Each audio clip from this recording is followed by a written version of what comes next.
자, 학생 여러분 안녕하세요. 반도체 디스플레이 공학, 반도체 소자 및 공정 부분의 강의를 맡게 된 김기현이라고 합니다.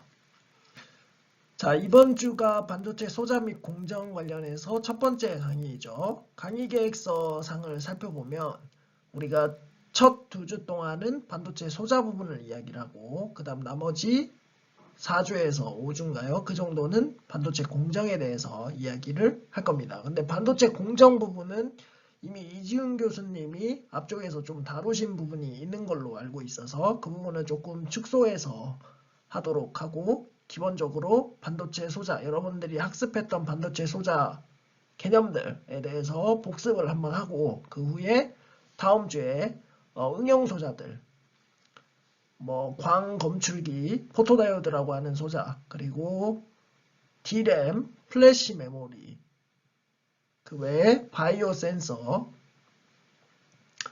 그리고 열전 소자 같은 응용 소자들에 대해서 다음 시간에 이야기를 하도록 하겠습니다.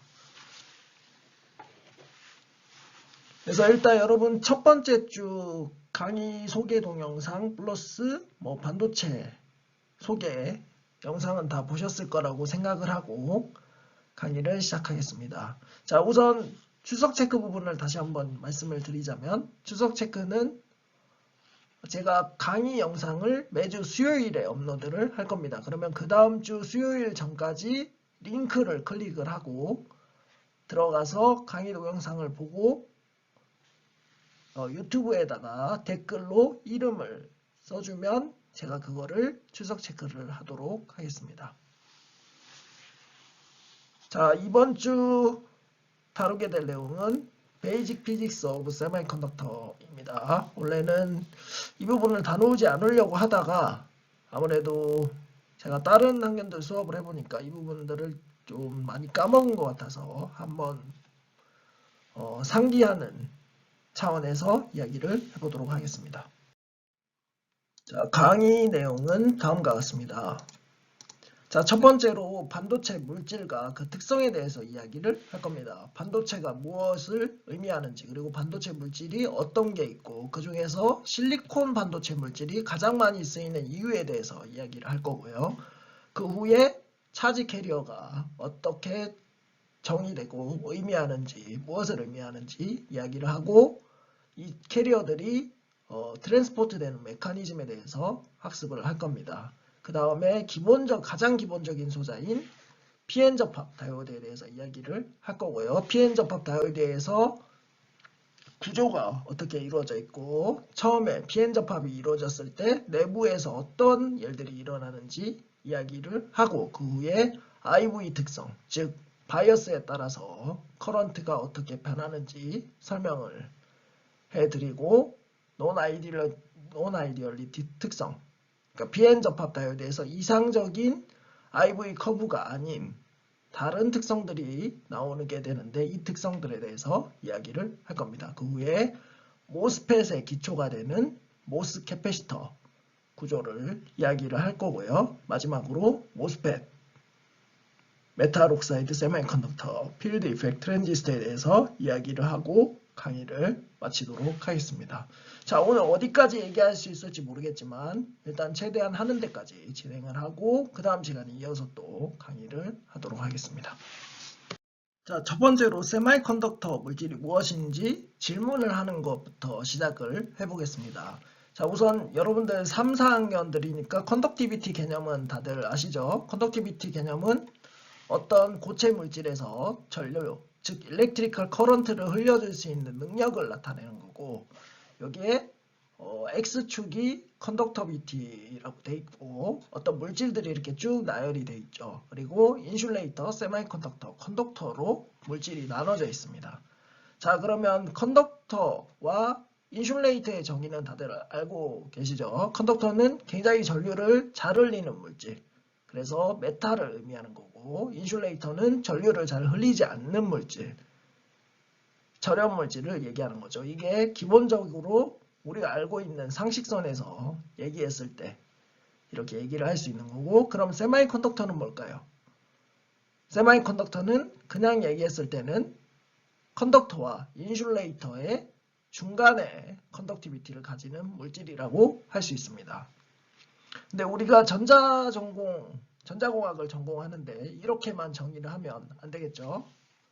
그래서 좀 더 자세히 얘기를 하자면, 자, 세미컨덕터 물질의 가장 큰 특성은 뭐냐? 여기 보시면 인슐레이터 그리고 컨덕터는 지금 컨덕티비티가 점으로 표시되어 있죠. 그냥 특정 값을 가지는 걸로 되어 있습니다. 반면에 세미컨덕터는 줄로 되어 있습니다.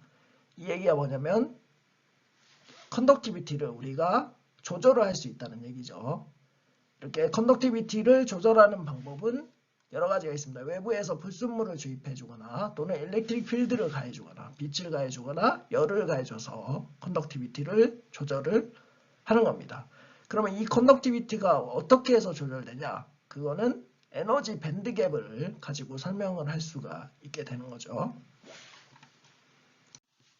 자, 그래서 단순히 세미컨덕터가 컨덕터와 인슐레이터 사이에 컨덕티비티를 가지는 물질이다라고 정의하는 거에 더해서 전자공학 전공을 하는 사람이라면 컨덕티비티가 외부 영향에 의해서 변하는 물질이다라고 얘기를 해야 되고, 그 변하는 이유는 이 세미컨덕터 물질이 밴드갭이라는 특성을 가지기 때문이다 라고 얘기를 할 수 있어야겠죠. 특히 이 밴드갭은 너무 큰 값을 가지면 안 되고 적절히 작은 값을 가진다는 가정을 해야 됩니다. 자, 앞에서 세미컨덕터의 물질에 대해서 얘기를 했죠. 그럼 세미컨덕터는 어떤 물질이냐? 세미컨덕터는 보통 체외곽 전자, 그러니까 물질에서 체외곽 전자가 8개가 되도록 결합이 형성된 물질이라고 생각을 하면 되겠습니다. 보통은 공유결합을 이루고 있죠. 그래서 여기 보이는 빨간색 사각형 안에 있는 물질들을 보통 세미컨덕터 물질이라고 하고, 이 체외곽 전자를 8개를 만들도록 구조가 이루어져야 되죠. 그래서 이쪽 카본, 실리콘, 절마늄, SN 주석이 있는 부분은 체외곽 전자가 4개가 존재하죠. 그래서 실리콘과 실리콘끼리 결합이 이루어졌을 때 가운데에 실리콘이 하나가 있고 외곽에 총 4개의 실리콘이 존재를 하면 체외곽 전자가 4개가 존재하는데 이것들을 각각 공유 결합을 해서 8개를 형성을 시켜줘서 세미컨덕터를 형성하게 되죠. 그리고 절마늄의 경우도 마찬가지입니다. 체외곽에 4개의 전자가 존재하기 때문에 절마늄과 절마늄이 서로 결합을 하면 총 8개의 체외곽 전자가 존재하는 반도체 물질을 만들게 됩니다. 반면에 갈륨 아세나이드는, 갈륨 같은 경우는 체외곽 전자가 3개죠. 아세나이드는 5개. 그래서 갈륨과 아세나이드를 결합을 시키면 총 8개의 체외곽 전자가 구성이 되도록 결합이 이루어질 수 있죠. 그 외에 갈륨 나이트라이드도 마찬가지로 갈륨은 체외곽 전자가 3개, 나이트라이드는 체외곽 전자가 5개로 이루어져 있죠. 그래서 총 8개를 형성하도록 어떤 물질이 결합을 이루게 되면 그게 세미컨덕터 물질이라고 생각을 할 수가 있고, 대신 이 빨간색 박스에 있는 물질들이 세미컨덕터를 구성하는 물질이라고 생각하시면 되겠습니다. 자, 세미컨덕터 물질은 크게 2가지로 분류할 수 있습니다. 엘레멘탈 세미컨덕터 그리고 컴파운드 세미컨덕터죠. 엘레멘탈 세미컨덕터는 하나의 원소로 이루어진 세미컨덕터 물질입니다. 예시로는 실리콘, 절마늄이 있고요. 컴파운드 세미컨덕터는 종류가 여러 가지가 있습니다. 그 중에서 4족 컴파운드, 3호족 컴파운드, 2,6족 컴파운드로 구별을 할 수 있고, 4족 컴파운드는 실리콘 카바이드, 실리콘 절마늄이 좋은 예가 되고요. 여기 4족에 있는 것들로 이루어진 거죠. 서로 다른 2종 원소들로 이루어진 걸 컴파운드 세미컨덕터라고 합니다. 그리고 3호족 컴파운드 같은 경우는 주로 유명한 물질이 갈륨 나이트라이드, 갈륨 아세나이드, 인디움 포스파이드 등이 있죠. 이러한 물질들은 주로 다이렉트 밴드갭 물질로 광소자, 또는 LED 소자 등에 많이 활용이 되는 물질이죠. 그리고 이륙적 소자가 있죠. 카드뮴 텔루라이드, 징크 텔루라이드 이런 것들이 있습니다. 그리고 이런 컴파운드들은 또 엘리멘트 개수에 따라서 또 표기를 다르게 할 수 있습니다. 바이너리는 2개의 엘리멘트로 구성된 거, 그 다음에 테너러리는 3개의 엘리멘트, 쿼터너리는 4개의 엘리멘트로 이루어진 물질들을 얘기를 하는 겁니다. 이런 식으로 3개의 물질로 이루어진 건 알륨, 갈륨, 아세나이드로 이루어진 경우, 인듐, 갈륨, 아세나이드로 이루어진 경우, 그리고 4개의 원소로 이루어진 건 갈륨, 인듐, 아세나이드, 포스포러스로 이루어진 게 되겠죠. 자, 세마이컨덕터 물질은 크게 2가지로 나눠진다고 했는데 일반적으로 컴파운드 세마이컨덕터 물질은 하이스피드 또는 하이파워, 그 다음에 우수한 과학적 특성 때문에 다양한 소자들에 활용이 됩니다. 대신 재료의 가격이 비싸다는 단점이 있습니다. 그리고 또 하나의 단점이 옥사이드, 즉 절연시키는 물질을 형성하기가 힘들고 형성된 절연 물질의 성능도 그렇게 뛰어나지 않다는 문제가 존재를 하게 되죠. 그리고 또 하나의 단점은 Fabrication Process Limitation이라고 되어 있는데 예를 들어서 실리콘 카바이드 같은 물질이나 갈륨 나이트라이드 같은 물질은 열처리라는 공정을 할 때 좀 더 많은 고온의 열이 필요한 장비가 요구가 되는 단점이 있고요. 그리고 웨이퍼라고 하죠. 웨이퍼가 뭔지는 아시죠? 그 웨이퍼라고 하는 그 동그란 기판 자체를 크게 만들 수 없는 게 컴파운드 세마이컨덕터의 단점입니다. 그래서 경제적인 측면에서 좀 취약한 문제를 가지고 있죠. 하지만 성능들이 이렇게 뛰어나기 때문에 특수한 경우에 많이 활용이 되고 있습니다. 이에 반해서 엘레멘탈 세미컨덕터는 2가지 종류인데 절마듐과 실리콘이 있죠. 자, 절마듐 같은 경우는 제가 첫 번째 1주차 반도체 역사를 얘기하면서 얘기를 했었는데 최초의 트랜지스터를 개발할 때 사용된 물질이 절마듐입니다. 그런데도 불구하고 이 절마듐이 상용화 산업, 그러니까 반도체 산업에서 주재료로 활용되지가 못했습니다. 그 이유는 가격이 비싸다는 문제가 있었기 때문인데 이에 반해서 실리콘은 뒤늦게 세미컨덕터 소자를 제작하는 데 활용이 되기 시작했지만 싼 재료 가격과 대량 생산의 장점 등으로 인해서 1960년대 초부터 시작해서 굉장히 널리 활용이 됐죠. 특히 CMOS라는 개념이 개발되면서부터 이 실리콘 물질이 반도체 산업의 주 재료가 됐습니다. 그리고 나서 지금 거의 50년 동안 계속 실리콘이 주재료 물질로 사용되고 있습니다. 자, 사람들이 지금 이 실리콘 물질 외에 그라핀이라든지 다른 갈륨 아르세나이드, 갈륨 나이트라이드, 실리콘 카바이드 등을 이용해서 소자를 제작하고 있지만 이런 것들이 어떤 전체 시장을 차지하지 못하고 있죠. 그 이유는 이것 때문입니다. 자, 첫 번째, 실리콘은 지구상에서 가장 많이 매장되어 있는 물질입니다. 자, 실리콘은 쉽게 말해서 규소, 모래 성분으로부터 추출을 할 수 있기 때문에 우리 주변에 널리 퍼져 있고 재료 가격이 굉장히 싸죠. 그래서 경제적인 측면이 뛰어나다는 거. 자, 두 번째, 그리고 실리콘은 쉽게 절연 물질을 만들 수 있고 이 절연 물질이 특성이 굉장히 우수한 장점을 가지고 있습니다. 자, 우리가 배우게 될 모스펫이나 다른 소자들, 모스 캐패시터, 그 다음에 캐패시터 같은 물질들에서 이 절연 물질이 굉장히 중요한 역할을 하는데 이 특성이 굉장히 좋기 때문에 널리 활용되고 있는 겁니다. 자, 그리고 세 번째.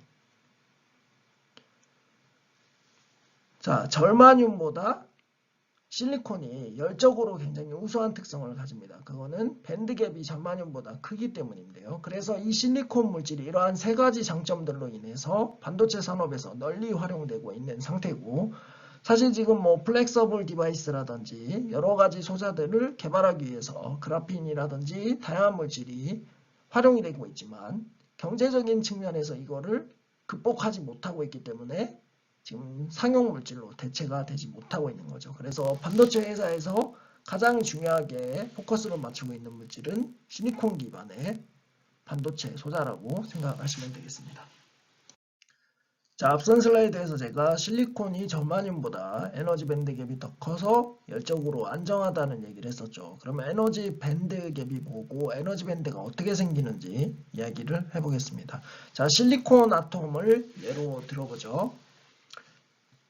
자, 만약에 실리콘 아톰이 있다고 하면 실리콘 아톰 원자 핵을 중심으로 전자들이 배치가 되죠. 그리고 이 전자들은 특정 에너지를 가지면서 원자핵 중심으로 이렇게 회전을 하게 됩니다. 그리고 각각에 채워질 수 있는 전자 개수가 오비탈에 따라서 정해지죠. 그래서 1s, 2s, 2p, 그다음 3s, 3p 이런 식으로 쉘들이 존재를 하고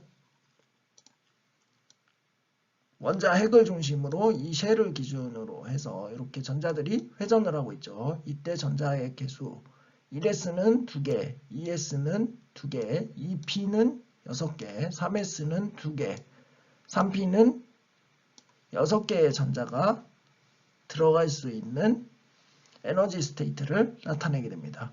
그래서 이 실리콘 아톰들이 굉장히 멀리 떨어져 있을 때 이 전자들이 채워지는 에너지 스테이트들은 각각 구별돼서 존재를 하게 됩니다. 근데 이것들이 점점 가까워지면 이 실리콘 아톰들이 가까워지면 이 안쪽에 전자가 꽉 채워진 에너지 쉘들은 영향을 받지 않지만 체외각의 에너지 쉘들, 즉 전자가 다 차 있지 않는 에너지 쉘들은 서로 영향을 주게 됩니다. 그래서 이거를 안티본딩 또는 본딩 디얼이라고 하는데 어쨌든 이러한 전자들이 서로 영향을 주면서 이 에너지 밴드가 쪼개지는 현상이 나타나게 됩니다. 그래서 만약에 이 실리콘 아톰이 2개다고 하면 이 에너지 밴드 요 3p와 3s의 에너지 밴드가 각각 2개씩으로 쪼개지는 거죠. 2개씩으로 쪼개지고 이게 3개가 되면 에너지 스테이트가 3개로 쪼개지게 되는 겁니다. 그래서 이게 점점 가까이 갈수록 이렇게 쪼개지게 되는데 일반적으로 실리콘 아톰은 5 곱하기 10의 몇 승계의 아톰들이 존재를 하게 됩니다. 그래서 이 에너지 밴드가 그만큼 쪼개지게 되는 거죠. 그래서 이게 점점 다가가면 다가갈수록 지금 이 X축이 아톰 간의 거리를 나타내죠. 그래서 아톰 간의 거리가 점점 가까워지면 가까워질수록 이게 굉장히 많이 쪼개지게 됩니다. 에너지 스테이트가. 그래서 이렇게 쪼개진 거를 에너지 밴드라고 합니다. 마치 밴드를 형성하는 것처럼 에너지 스테이트들이 잘게 다 쪼개지기 때문에 에너지 밴드라고 하고 이게 점점 다가가다 보면 요 3s 에너지 구간과 3p 구간이 합쳐지는 구간이 나타나게 됩니다. 잘 안 보이시죠? 자, 이런 구간이 나타나는데 이러한 구간이 나타나는 현상을 sp3 하이브리디제이션이라고 해서 체외각의 전자가 가장 안정하게 위치할 수 있도록 그 오비탈들이 변형되는 현상을 얘기를 하는 건데요. 그리고 나서 좀 더 가까이 다가가게 되면 요 실리콘 레티스 스페이싱이라는 특정한 위치에서 가장 에너지가 안정한 형태를 이루게 됩니다. 그래서 요 사이에 보면 밴드갭이라고 하는 에너지 밴드, 에너지 레벨이 존재하지 않는 레벨이 존재를 하고 요 위쪽은 전자가 채워지지 않는 컨덕션 밴드, 아래쪽은 전자가 채워진 밸런스 밴드로 나눠져서 이렇게 에너지 밴드가 형성되게 되는 거죠. 결국은 에너지 밴드가 왜 형성되냐? 그거는 각각 전자가 채워지는 에너지 레벨이 원자핵을 중심으로 존재를 하는데 이 아톰들이 서로 가까워지면서 파울리의 베타 원리라고 하죠. 하나의 에너지 레벨에 하나의 전자만이 존재할 수 있기 때문에 이 에너지 레벨이 쪼개지게 되는 겁니다. 서로 영향을 줘서. 그래서 결국은 원자 개수만큼 쪼개져서 밴드 형태로 이렇게 쭉 나눠지게 되는 거고 이게 점점 다가가면 다가갈수록 하이브리디제이션이라고 해서 오비탈의 모양이 변하는 현상이 나타나서 이렇게 다 합쳐지는 영역이 존재를 하고 그보다 더 가까워지면 어떤 특정 레티스 스페이싱을 이루면서 가장 안정한 에너지 상태로 밴드를 형성하게 되는 거죠. 그래서 이 가운데 보면 밴드가 존재하지 않는 영역을 밴드갭이라고 하는 거고 위쪽에 존재하는 전자가 채워지지 않는 지금 전자가 하나도 채워져 있지 않죠. 하나도 채워져 있지 않는 부분을 컨덕션 밴드, 전자가 꽉 채워진 부분을 밸런스 밴드라고 이야기를 합니다. 그리고 그림으로도 이렇게 나타나 있죠. 그래서 밸런스 밴드에는 일렉트론이 꽉 차 있는 에너지 상태이고, 컨덕션 밴드에는 일렉트론이 하나도 없는 상태라고 생각을 하면 되겠습니다. 좀 더 자세한 내용은 물리전자 공학 수업이나 이런 걸 들으면은 알 수 있겠죠.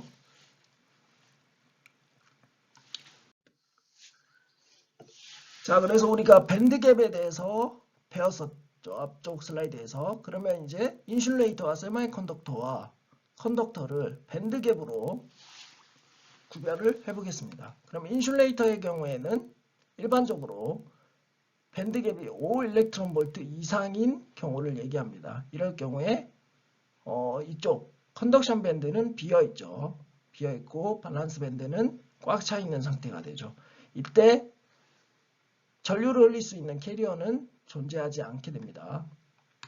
이쪽에 전자가 없고 이쪽은 전자로 꽉 차 있어서 전자가 움직일 수가 없죠. 그래서 굉장히 높은 저항을 가지는 물질을 형성을 하게 되는 거죠. 그리고 세미컨덕터는 어떤 적절한 에너지 밴드갭, 즉 1에서 3 일렉트론 볼트의 값을 가지는 물질을 얘기하는 거고, 이럴 경우에 우리가 외부에서 아톰을 주입하거나 또는 온도를 가해주거나 그 다음에 빛 에너지를 가해주게 되면 이쪽에 있던 밸런스 밴드에 있던 일렉트론이 컨덕션 밴드로 뛰어 올라서 캐리어로 작용을 해서 자유롭게 움직여서 커런트를 형성할 수 있게 됩니다.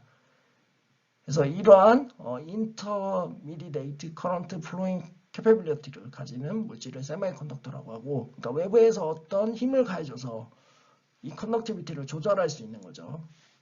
그런 거를 세미컨덕터 물질이라고 밴드갭의 1에서 3인 물질을 이야기를 하는 겁니다. 반면에 메탈은 이 밴드갭이 굉장히 작거나 아니면 밴드갭이 오버랩된 물질을 얘기하는 거죠. 그래서 그냥 상온에서도 여기에 밸런스 밴드에 있는 일렉트론들이 다 컨덕션 밴드로 올라가서 기여를 하거나 아니면 이게 겹쳐서 일렉트론들이 자유롭게 움직이는 물질이죠. 자, 밴드갭 관점에서 우리가 세미컨덕터의 정의를 다시 한번 이야기를 해봤습니다. 다음으로 인트린직 세미컨덕터에서 캐리어에 대해서 이야기를 해보겠습니다. 여기서 용어가 두 가지가 나오죠. 캐리어랑 인트린직 세미컨덕터라는 용어가 나옵니다. 첫 번째로 캐리어가 뭘까요? 캐리어는 뭔가 옮긴다는 느낌이 들죠. 캐리어는 쉽게 말해서 차지 또는 전류를 이동시키는 어떤 매개체라고 생각을 하면 되겠고요. 크게는 일렉트론과 홀이라고 할 수가 있겠죠. 그러면 인트린직 세미컨덕터는 뭐냐? 인트린직 세미컨덕터는 한국말로 진성 반도체라고 하죠. 쉽게 말해서 외부에서 어떤 불순물 같은 게 없고 실리콘 물질들만으로 결정을 이루고 있는 물질을 이야기하는 겁니다. 이에 반대되는 게 익스트린직 세미컨덕터고, 익스트린직 세미컨덕터는 외부에서 어떤 아톰들을 넣어줘서 농도, 즉 전자 농도나 홀 농도를 조절한 물질이 되겠습니다. 이건 뒤에서 얘기를 하도록 하고요.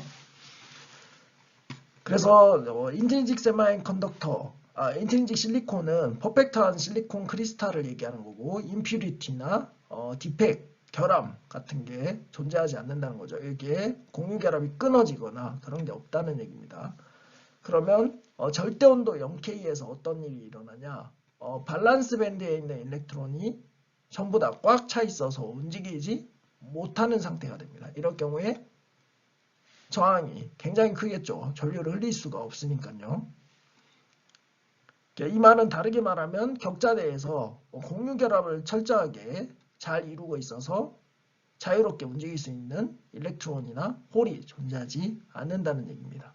그런데 이게 상온이 된다. 온도가 올라가서 상온이 됐다. 그럴 경우에 이 밸런스 밴드에 있는 일렉트론이 열 에너지를 받아서 컨덕션 밴드로 뛰어오릅니다. 결국 더 높은 에너지 레벨로 올라가는 거죠. 외부에서 에너지를 받아서. 그래서 뭐 절대 온도 300K 정도 상온에서 몇몇 캐리어들이 이 컨덕션 밴드에 존재하게 돼서 특정한 전류를 흘릴 수 있는 능력을 가지게 되는 거죠. 그래서 컨덕티비티를 조금 어느 정도는 가지게 되는 겁니다. 그래서 인트린식 세미컨덕터는 약간 큰 컨덕티비티를 가지고 있는 거죠. 너무 작은 컨덕티비티도 아니고 너무 큰 컨덕티비티도 아닌 겁니다. 근데 절대온도 0K에서는 이론적으로 전자나 홀이 전혀 존재를 하지 않습니다. 근데 상온에서는 이렇게 밸런스 밴드에 있는 일렉트론들이 에너지를 받아서 컨덕션 밴드로 올라가서 캐리어로 작용을 한다는 겁니다. 여기 나와 있죠. 프리 일렉트론과 홀. 그래서 여기서 또 눈여겨봐야 될 점은 인트린식 세미컨덕터는 이 전자의 개수와 홀의 개수가 똑같겠죠. 왜냐하면 여기에 있는 일렉트론이 위로 올라가면서 자유전자를 만들고 여기에 빈 공간이 홀을 만들기 때문입니다. 그래서 인트린식 세미컨덕터는 뒤에서 얘기하겠지만 전자의 농도와 홀의 농도가 똑같은 형태를 이루게 됩니다. 그림을 보시면 알 수 있겠죠. 결국은 열 에너지를 받아서 이 공유 결합이 깨져서 프리 일렉트론과 홀이 만들어진다 라고 생각을 하면 되겠습니다. 자, 아까 정의를 했었죠. 간략하게 얘기했는데 홀은 결국 밸런스 밴드에 있는 일렉트론이 빠지면서 생기는 자리가 되겠고 가상의 파티클인 거죠. 실제로는 존재하지 않습니다. 근데 이거는 포지티브리한 차지를 가진다고 가정을 하죠. 그럼 홀이 어떻게 움직이냐? 가상의 개념인데 어떻게 움직이냐? 그걸 알아본다고 하죠. 그럼 일렉트릭 필드가 이렇게 가해졌다고 합시다. 일렉트릭 필드가 가해지면 전자와 홀이 이동을 하죠.